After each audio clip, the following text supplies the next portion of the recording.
So I guess I won't need these. I won't need this. Not gonna need this anymore. And not gonna need this either. Unfortunately, I'm not gonna be running grindstone.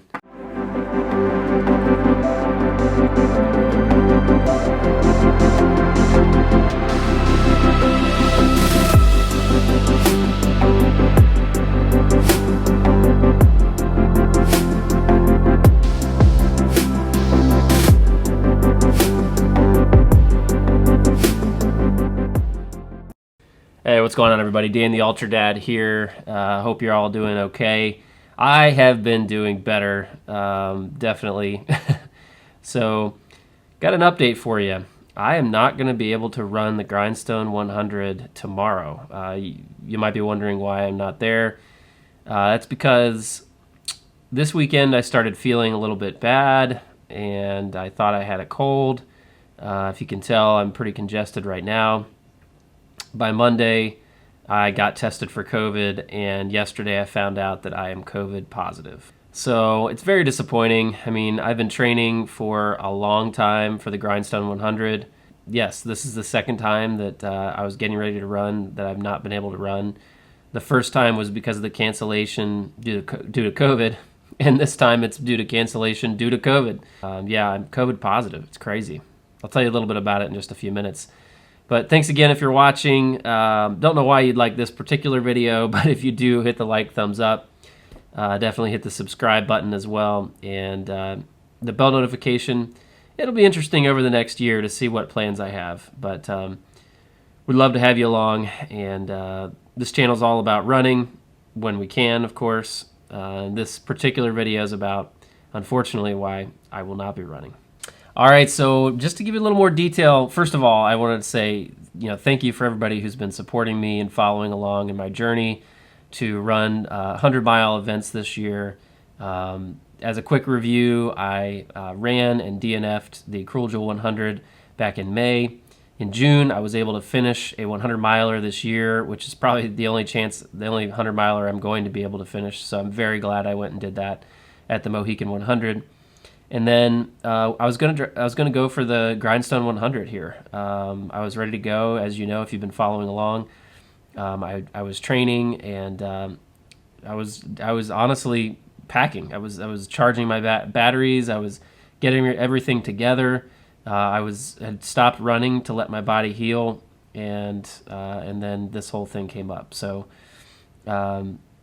thanks again for following on for this journey. There's going to be a lot going on this year, the end of this year and next year. So this isn't the end of the journey, but it's pretty disappointing. So let's tell you what happened. So this past weekend, I had started packing, started charging my batteries for my GoPro, for my drone, just getting really excited to not only run the race, but document it. I started on Saturday afternoon. I started feeling a little bit weird. By Sunday afternoon, I started feeling kind of achy. And then, sure enough, and then I knew I at least had a cold that was developing. So I was getting, I wasn't happy about that because you don't want any kind of illness before you run 100 miles. But I still was hopeful that this was just a bad cold. By Sunday night, Sunday night into Monday, I continued to feel pretty crappy. And on Monday afternoon, I decided because I was going to be going to run this race, it was probably a good idea to get tested. So I went up to my local pharmacy, took a test. I took a regular, not a rapid test. I wanted to make sure it was accurate. So I took the standard, I think, PCR test. And self-administered PCR test, drive-through window, interesting. Anyway, took the test, figured, probably negative, and, I was definitely feeling ill, but I thought, there's still a chance I could get over this cold. So I took the test on Monday afternoon. Monday night, I started to feel like I had a fever. I had some pretty significant chills. I was shivering at night. I ended up taking some Tylenol to help me sleep. My throat was hurting too, by the way, and it was getting to be more than just a cold, starting to feel more like a flu.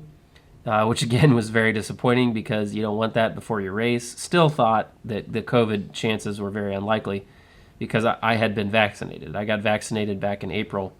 I took the Pfizer vaccination, 2 shots. And so, I thought, well, I mean, I should be good to go with COVID. Still thinking that these breakthrough cases with people who've been vaccinated are pretty rare. I think my research was not accurate on that because sure enough, after waiting until about Tuesday evening, late Tuesday night, I found out that I was indeed COVID positive. So, yeah, so it was kind of a shock a little bit to me. I thought that likely it wasn't COVID again. I thought maybe a flu, but COVID positive, so I immediately contacted Clark Zealand at the Grindstone 100 race, let him know that I, of course, would not be able to attend the race because I have COVID-19.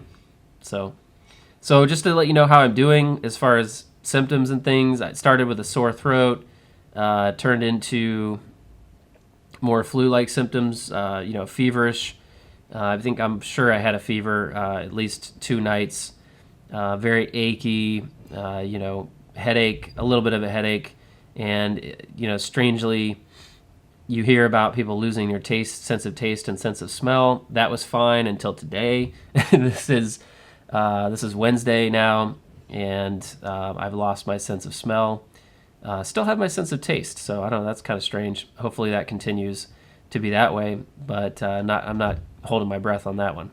I am actually feeling a good deal better. The chills, the feverish feeling that's pretty much gone now. Now I am taking Tylenol pretty religiously. Hopefully I can back off of that pretty soon, save my liver a little bit. But that has helped. It definitely helped me feel better. Another weird thing is I feel really spacey, like almost like I'm gonna pass out, kind of spacey. So that's not something I've ever felt with a flu, not to that degree anyway. So definitely strange. But the sore throat has pretty much gone away. It seems to have basically turned into a super cold at this point with a lot of upper respiratory stuff. No problems breathing, thankfully, knock on wood. Nothing like that yet. I have heard, though, that if you don't take it easy, it can really come back and rear an ugly head later on and get worse. So I'm going to definitely take the advice of my doctors, which include my dad and my brother, and because they're both medical professionals, and just take it easy and get through this before I try to push anything. Just as a side note, before I knew it was COVID, when I was experiencing these flu-like symptoms, I did talk to my dad and my brother, and they were cautioning me against running the 100-miler just because of the chances for inflammation around your heart, which is like inflammation and infection around your heart. That can happen if you overexert yourself when you're experiencing symptoms like that and an illness, an infection like that. So I was already, kind of concerned about that, and I was thinking I might have to pull out. But obviously, the COVID diagnosis definitely, made it a definite thing. So made it certain. So, but otherwise, I'm doing okay. I'm still working. I'm still working at my job, remotely, of course, from home, getting things done, handling some things over the phone. So that's pretty much still full steam ahead and going just fine. Unfortunately, my passion of running has to take a break.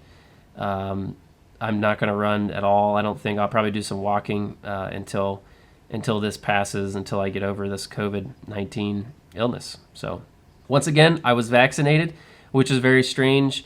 2 shots, the Pfizer vaccine back in April. So I am definitely what appears to be a breakthrough case, but it apparently, after speaking with my brother, who works in a primary care office, this is pretty common now to see. So not to say that getting a vaccine is a bad idea. I'm glad I got my vaccine because it apparently can significantly reduce the effect of the virus on you. So, and quite frankly, I really don't want to think about how I would feel had I not gotten my vaccine. because I felt pretty bad that first, the second and third nights when I was feeling feverish. That was pretty miserable. So I'm glad I got the vaccine. Again, nothing political. No, it has nothing to do with it for me. I'm just glad for my own well-being what I did. So anyway, it was really nice to kind of open up to you and let you know what's going on. I am very disappointed that I can't do the Grindstone 100. That was going to be my Hard Rock qualifier.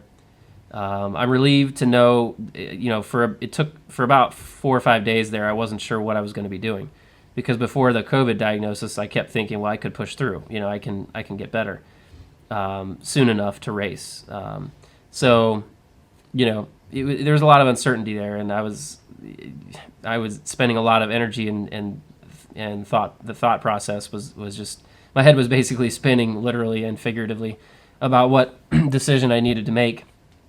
So it's a bit of a relief that the choice is made for me now. But excuse me. But at the same time, it is very disappointing, and I don't know what I'm going to do the rest of the year.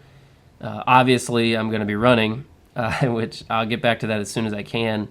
There are a couple 50Ks coming up that I might actually be able to run now, so that's pretty exciting, assuming I'm feeling better at that point. So we will see on that, and there might be a 100-miler that I might have an opportunity to at least go to.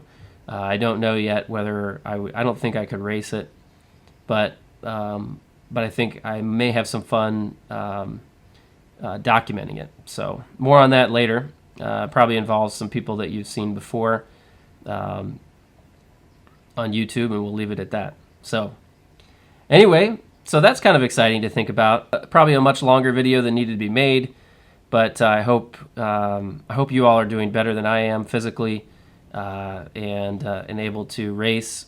I definitely want to wish the best of luck to all of you who are going to be at the Grindstone 100, who are racing. The best of luck to you. I hope you're able to finish it. I hope each and every one of you are able to finish the race and really enjoy yourself this weekend.